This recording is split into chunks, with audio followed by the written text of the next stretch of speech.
Hey guys, Rob Skiba here. As many of you may already know, I had a debate on Flat Earth with Zach Bauer in Beaumont, Texas on February 28th. I think it was February 28th. Anyway, sometime toward the end of February.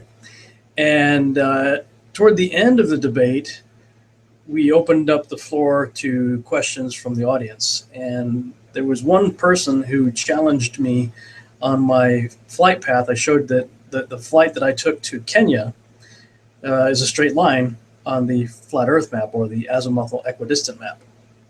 And so that person basically said, I mean, the one you said is not accurate, because I was making the comment earlier that the basically the AE map is essentially a ball that has been squashed. Well, I may have to reconsider that idea.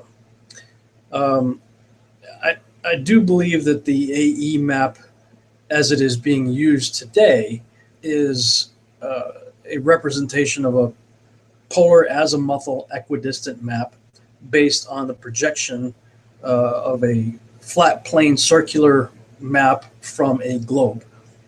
That's the way it's used today. However, I'm beginning to question that whole idea and taking another look at the azimuthal equidistant map, specifically the new standard map of the world, or the Gleason flat Earth map, as it's sort of being become known as these days. Now, this map, you could just do a Google search on it, or you can go to this website that I have up here, maps.bpl.org/ID/15442. And this will show you the map right there, and you can actually download a printer-friendly version, or I would recommend the full size. Download that. As a matter of fact, I just did that earlier today. I downloaded it, and because I really wanted to take a closer look at it. I've seen it online many times and have used it in some of my blogs and whatnot, but I really wanted to have a printed copy in hand. And so if you actually download the full size version, you get a really good size map. I mean, it's like 15 by 22, I think, something like that. I took it to Office Max and had it printed up for about $18 and laminated. And so I'm really happy with the way it came out. It's a nice size map. It's big enough that you can read everything and check it out. And yeah, I'm actually beginning to wonder if perhaps this map isn't leaving a code for us. I heard another YouTuber mention it. Forgive me, I don't remember who it was, but there was another YouTuber out there that was putting forth the idea that maybe this thing is leaving a code here. Originally, it had two arms, full-length arms that you could use to measure things with right here. And this one's cut off right here. Interestingly enough, it is going right over the nation state of Israel right here at 33 degrees. Israel is right under here. So, I don't know what this means right here. It's cut off at about the 25-degree latitude or so right here, and it's pointing at a 55-degree angle. Best I could tell, it's about 55 degrees off center here toward the 930 mark. Is this a code? I don't know. It'd be pure speculation, anything I would say at this point. But this is what I want to revisit. I'm taking another look at this azimuthal equidistant map because I was looking up the terms and why it's called that. It's called the azimuthal equidistant map because it's an azimuth reading off of the North Pole. So, if you're standing on the North Pole with a compass, you can take an azimuth in any of these directions, and it will take you to the appropriate place, whatever you want to get to. So if you want to get to the United States, you take a reading off of here, off this line right here, and you'll get there no problem. But you'll note that it also said equidistant. And this is where I think many people are making a mistake. I know I certainly was. And I have a suspicion, and I'm not saying anything definitively here, I'm just guessing, that this is the same mistake that TigerDan may have made, which caused him to have his meltdown when he was trying to create a quote-unquote accurate flat Earth map. I'm beginning to think this may actually be an accurate flat Earth map. I mean, it says right at the top of this thing that is Gleason's new standard map of the world on the projection of J.S. Christopher, Modern College, Blackheath, England, scientifically and practically correct as it is. So this map is claiming to be accurate, at least as of November 15th, 1892, which I would remind you is right after Dr. Samuel Robenham wrote Zetetic Astronomy, and after William Carpenter wrote 100 Proofs Earth's Not a Globe. That was 1885, I believe. The 1865 for Zetetic Astronomy, and 1885 for 100 Proofs. So this is 1892. So it's right in that time period when people were talking about this anyway. And this map claims to be scientifically and practically correct as it is. So I thought, okay, well, I'm going to take a look at this thing as if it was scientifically accurate. But when I was trying to figure out the deal with the equidistant part, somebody had sent me on Facebook this graphic right here showing, and this is one of the two reasons I have had a hard time embracing flat Earth theory, is that the two big ones for me right now are trying to figure out what's going on with the flights in the so-called southern hemisphere, specifically the flights that supposedly direct flights from Chile to Sydney, Australia. And so this is a graphic done by a pilot. He says, I fly over a globe, otherwise none of what I do would work. Simple as that. And it shows this flight path right here, allegedly going under the ball to Sydney. So I started looking at this and figured, okay, you know, when you just look at it the way it is right here, this seems like a massive distance to fly, until you realize this map is created to be equidistant. Now, what does that mean? Well, let me go ahead and put the flight path up here. That's roughly the path. I mean, it's probably not exact, but just figuring something like this is what it would have to look like in order to emulate this right here on the ball. Okay, so this is a rough estimate of the flight path right here. Well, when I was considering the whole idea of it being equidistant, I went ahead and created another measurement bar right here. Apparently this is a distance measuring bar of some sort. So I went ahead and created another one right here. And I've got it, center is actually somewhere right around here. This is off center. You can kind of tell how it's not quite right, you know, based on the circle right here. So I believe I've got this pretty close to the correct location for center. So I created it so it would go all the way down. And you notice, let me go ahead and zoom in here. You notice that it's basically 3 bars per circular line here. So you got the circular line, and you got 1, 2, 3, another circular, 1, 2, 3, another circular, and so forth. So just to kind of illustrate that a little better here, what this map is apparently designed to do is to show you each of these grids are equal. Now it looks like it's fanning out right here, but this is just a distortion necessary for the creation of this map for everything to be on a circle and still be equidistant.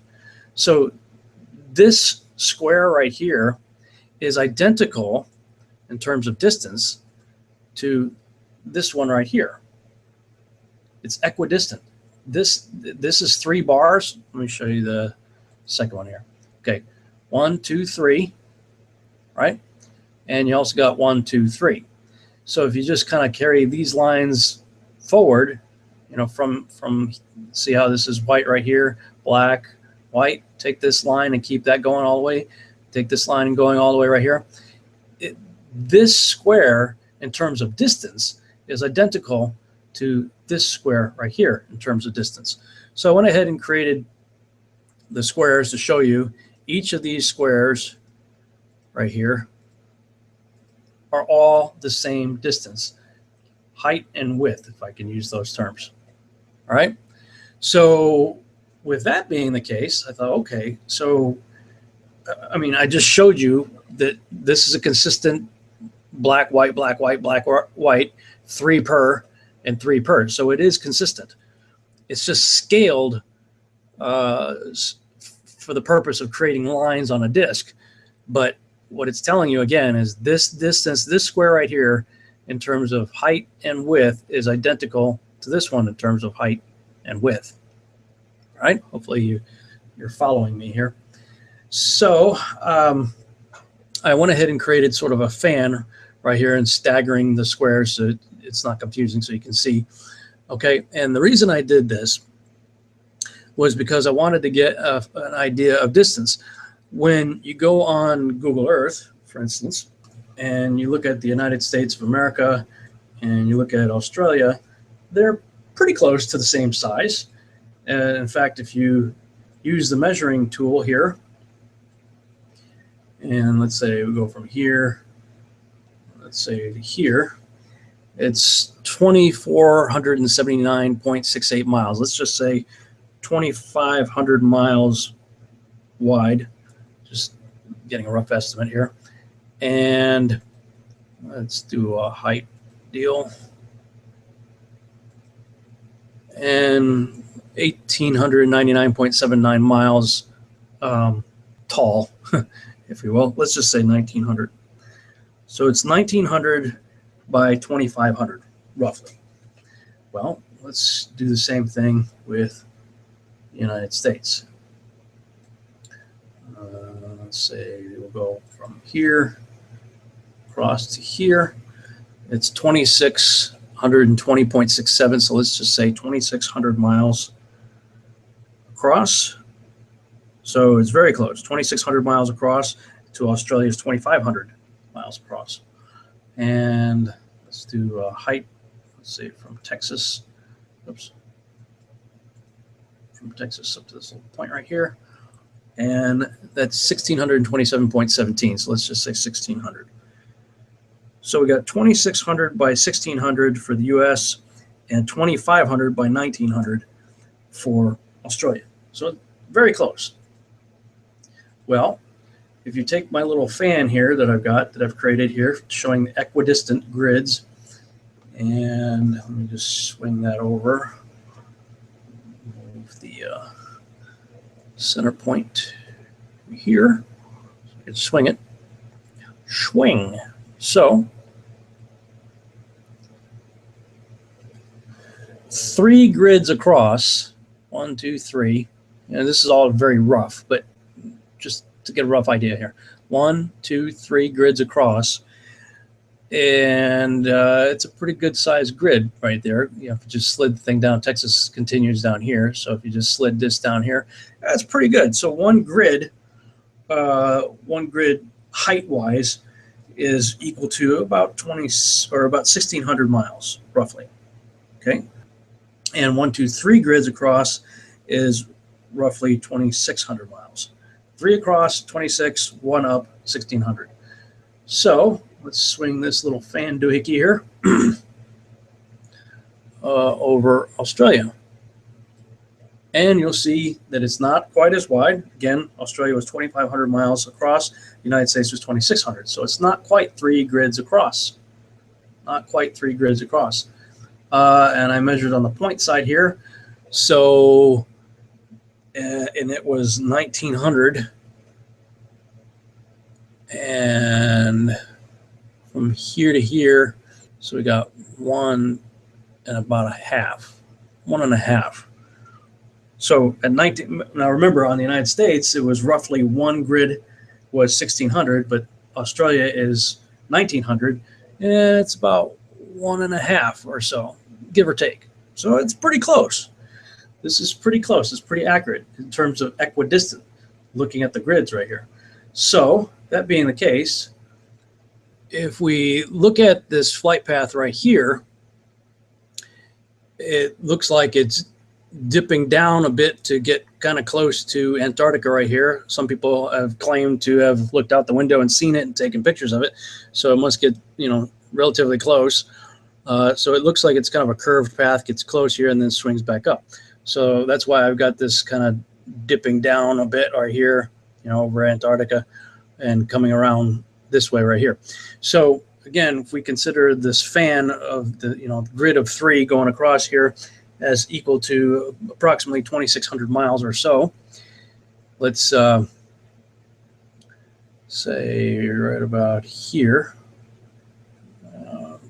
Close enough. Okay, so just off the edge of Chile here, we've got 3 going to this one right here at the 8 o'clock position. Swinging over here to there, that's taking us to the 11 o'clock position right here. That's 2 fans worth, and swinging up to here, actually just shy of there, but I'll just go ahead and put it right on the 11 o'clock position right there. So we've got roughly 3 fan distances across right here at 2,600 miles width. So 2,600 times 3 is 7,800 miles. But if we zoom in here, this is past Sydney. Not sure how far the distance would be. And again, this is all very, rough estimates here. But let's just say roughly 7,500.